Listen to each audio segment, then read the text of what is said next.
नमस्कार. मी गौतमी गोदावरी, पुष्प 45. बंधू भगिनींनो, इतका स्पष्ट अभ्यासक्रम असताना काहीच क्रांती का घडत नाही? कारण एकच, सर्वांचे मन मेलेले. शिकवायचे म्हणून शिकवले, शिकायचे म्हणून शिकले, पास व्हायचे म्हणून पास झाले, डिग्री घेतली की जुंपला बैल घाण्याला. कुणालाही असं वाटत नाही की 2000 वर्षांपूर्वी जर माझ्या देशात एवढी समृद्धी होती तर ती गेली कुठे? कशी गेली? का गेली? मला परत मिळवता येईल का? त्यासाठी काय करता येईल? आणि या समृद्धीत नदी मातांचा सहभाग किती मोठा आहे हे कुणाच्याही लक्षातच येत नाही. मी जर नदी मातांना समृद्ध, सशक्त, बळकट केले तर ते उपकार ठेवणार नाहीत.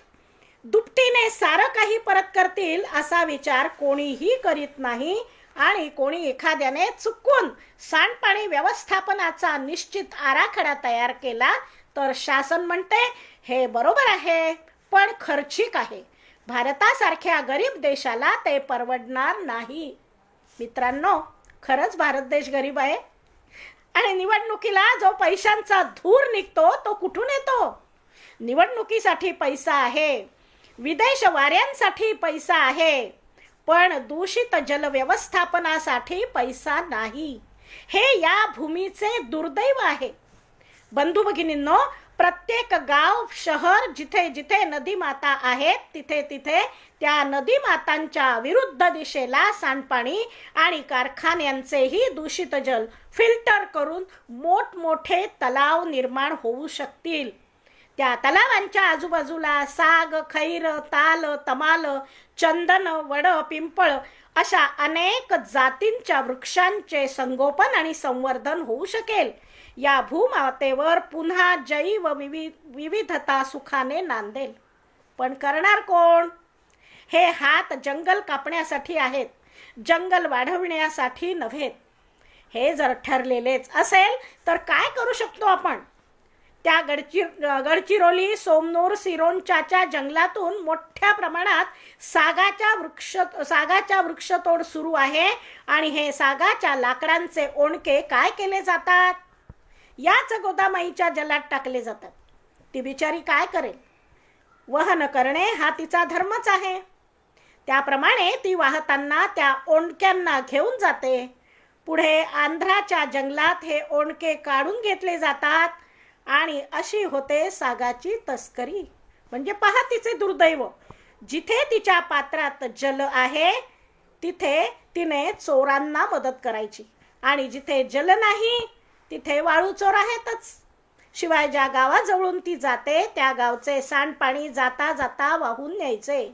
शंकराच्या जटेतून आलेली गोदावरी नाही तरी कर्मयोग करण्यासाठी आलीच आहे ना.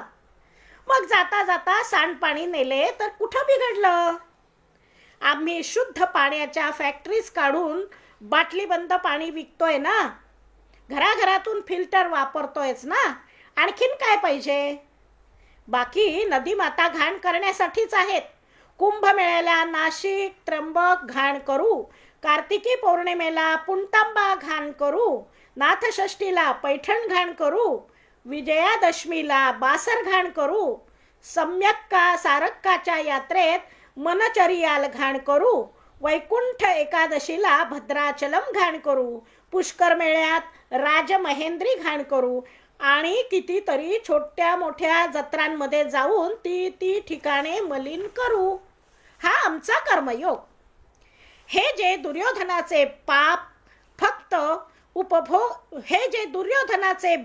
फक्त उपभोग घेण्यासाठी जन्मास आलेले आहेत, त्यांना एकेका खोलीत बंद करून भूक लागेल तेव्हा सोन्याच्या ताटात नोटांची पोळी आणि चांदीच्या नाण्यांची भाजी करून खायला द्यायची, आणि सोन्याच्या ग्लासात सोन्याचेच पाणी प्यायला द्यायचे, आणि त्यांना म्हणायचे हेच खा आणि हेच पी, म्हणजे त्याला अन्न पाण्याची किंमत समजेल.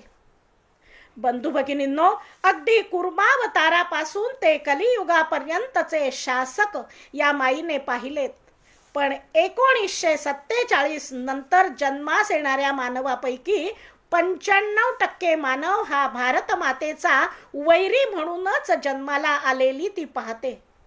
या 95% मानवांपैकी काही भ्रष्ट आहेत, काही निष्क्रिय आहेत आणि काही उदासीन आहेत.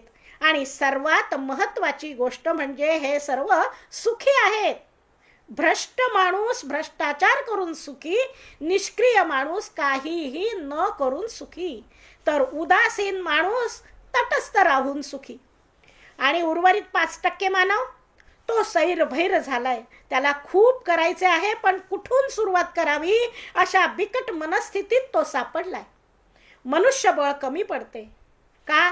तो ज्याला ज्याला हे नदी स्वच्छ करण्याचे, नदी समृद्ध करण्याचे मनसुबे सांगतो ते लोक त्याला वेडा समजतात. हे अवाक्याबाहेरचे काम आहे असे सांगतात. किती क्रूर मस्करी चालली या नदी मातांची. लोकसंख्या वाढली, पण सत्कर्मासाठी मनुष्यबळ कमी पडते.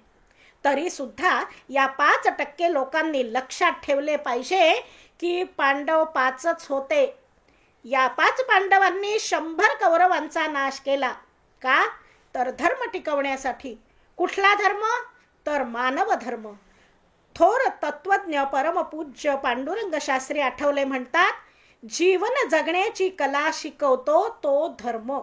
या धर्माचे आचरण व्हावे म्हणून कुणाही अधार्मिकाचे, वाट चुकलेल्यांचे डोके उडवण्याची गरज नाही, तर डोक्यात चालू असलेले विचार बदलण्याची गरज आहे.